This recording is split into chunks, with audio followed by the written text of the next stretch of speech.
Hi everyone, Bjorn Borhi here with Rhyme Signatures, the nerdiest music review this side of being really good at hitting a ball towards another person over a small area of netting. And today we're going to be doing a review of the new album by An Abstract Illusion. Whoa. I remember in my early days of my metal awakening, I kinda didn't like growl vocals, at all. To me, at the time, nothing could put me off an album quite as quickly as hearing Cookie Monster sounds coming from the man behind the microphone. I thought it was dissonant, unpleasant, and generally not as interesting to listen to as clean vocals were. Okay, whatever, past me.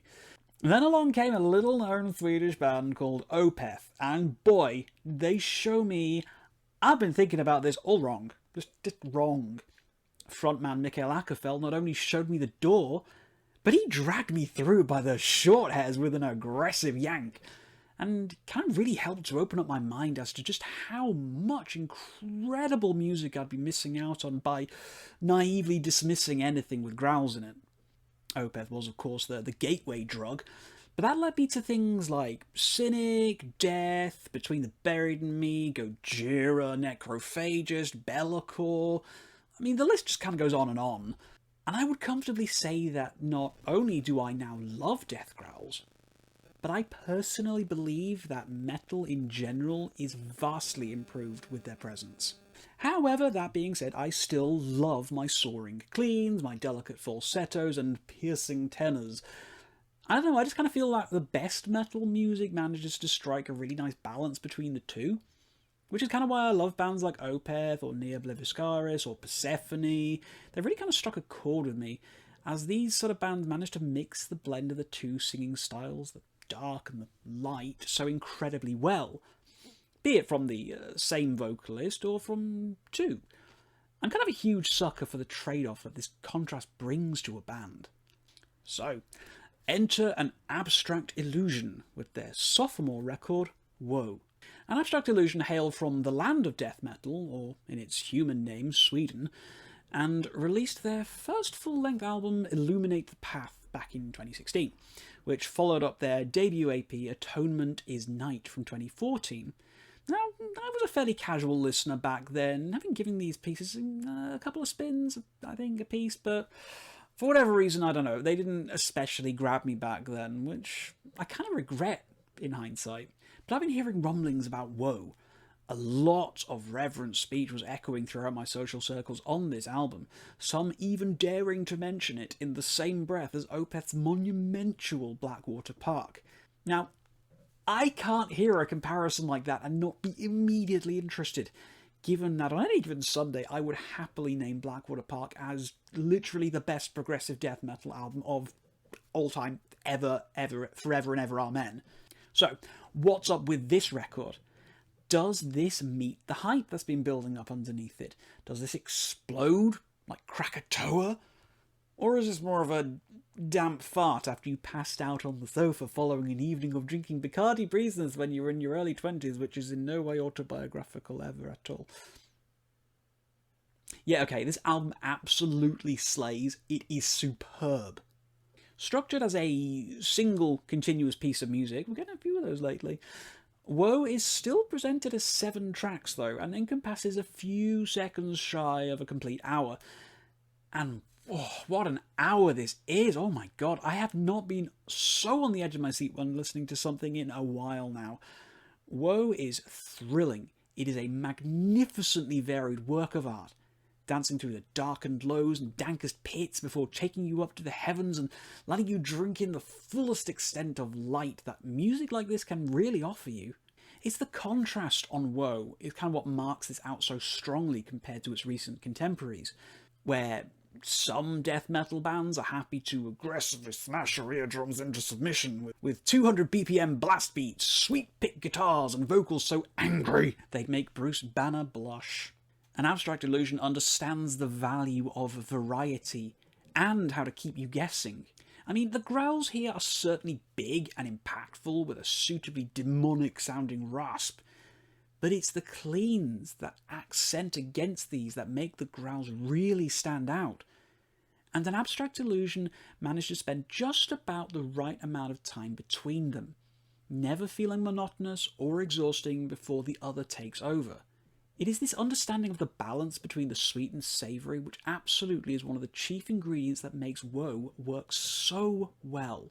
The band's fluid ability to move from these dark, oppressive, moody and atmospheric passages to face-melting solos, fist-pumping riffs and achingly beautiful, intimate, stripped-down musical stretches keep me coming back to this record time and time again.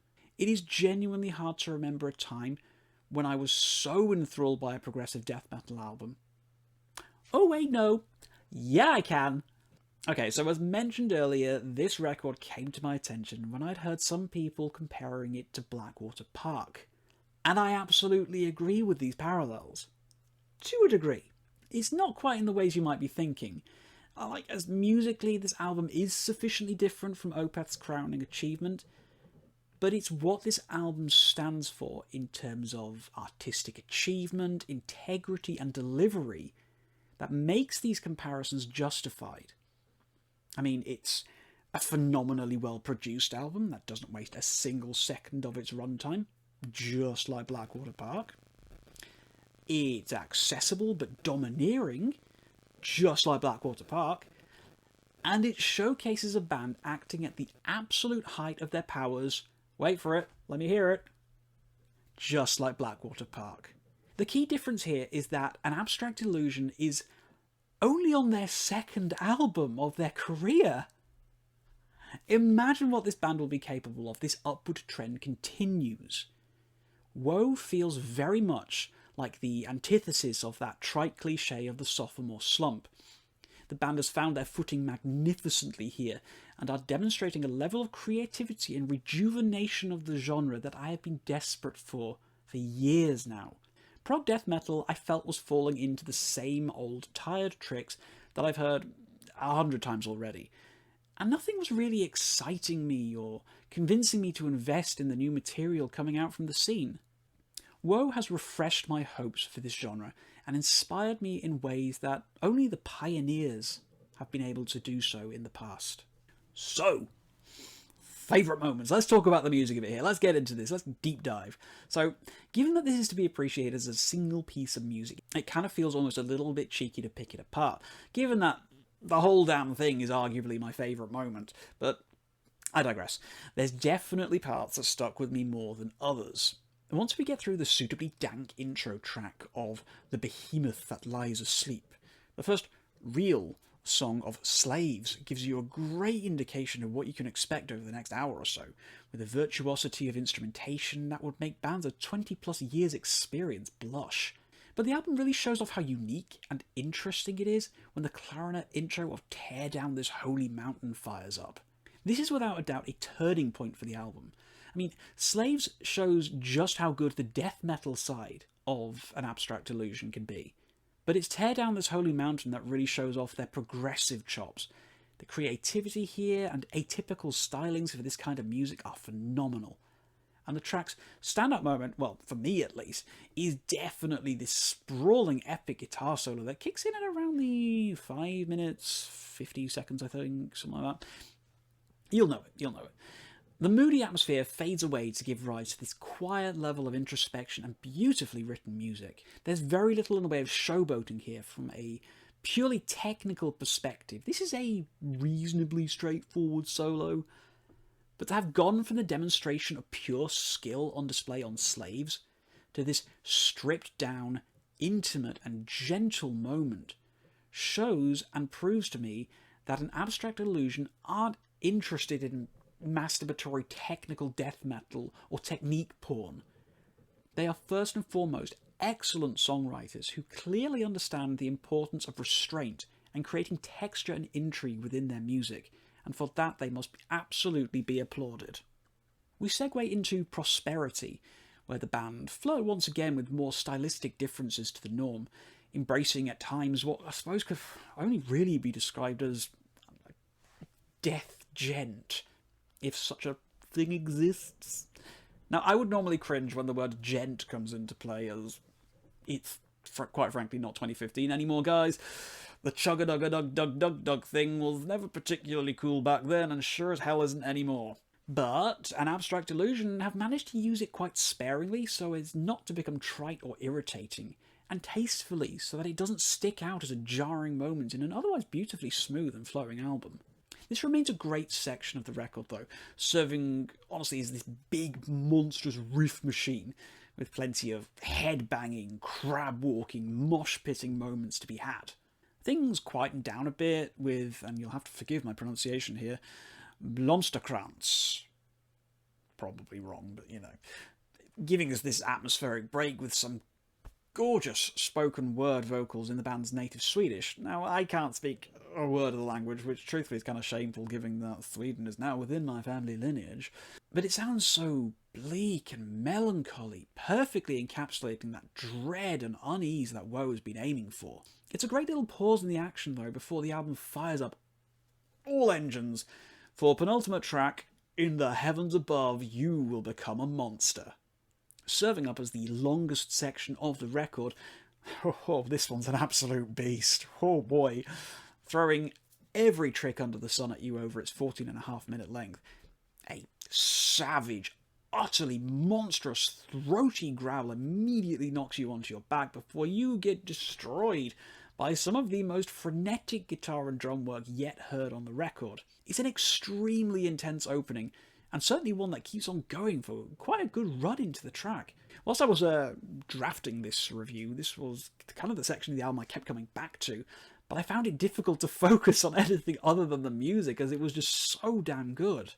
This is, for me, easily up there with the best from the likes of Opeth, Cynic, Death, and all the rest. And definitely my vote for the future classic from the band. I feel that this is their White Walls, their Black Rose Immortal. This is a really goddamn fantastic stretch of music, and I cannot wait for people to hear this for the first time. If you've got tastes that mirror mine, you'll have a really big idiot smile on your face the whole time. Things close out quite beautifully with the sort of a kind of an epilogue-y, outro-y kind of song with This Torment Has No End, Only New Beginnings. Very ominous. Clocking in at a weighty 9.5 minutes, it's definitely a nice extended wind down after the high adrenaline performance that preceded it. But honestly, it's precisely what this album needs. The darkened, melancholic atmosphere is revisited with aplomb, and caps off what can, well, really only be described as one of the most exciting records in progressive death metal in years. So, what else can I say about Woe? Man, honestly, this is the sort of record that reminds me precisely why I love music so much, and precisely why I love talking about music. There is so much artistic merit to this record, so much care, attention, and love in every facet of its creation. It is a dark, haunting trip into the soul that has left me shaken, exalted, and thoroughly bowled over. Whatever an Abstract Illusion we've got coming up in the future, you can bet your bottom dollar that this guy will be eagerly anticipating it. But, this is all, of course, my opinion, as you probably know by this point. So let's roll outro. You tell me what you thought of this record in the comments below.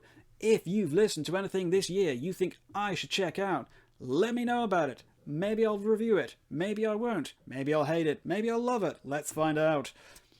If you like this video, please do share it with anyone who you think might enjoy it. Please, as well, of course, consider subscribing for more content. We're churning out the videos. I will never do that again. Until next time, guys, keep your rhyme signatures odd.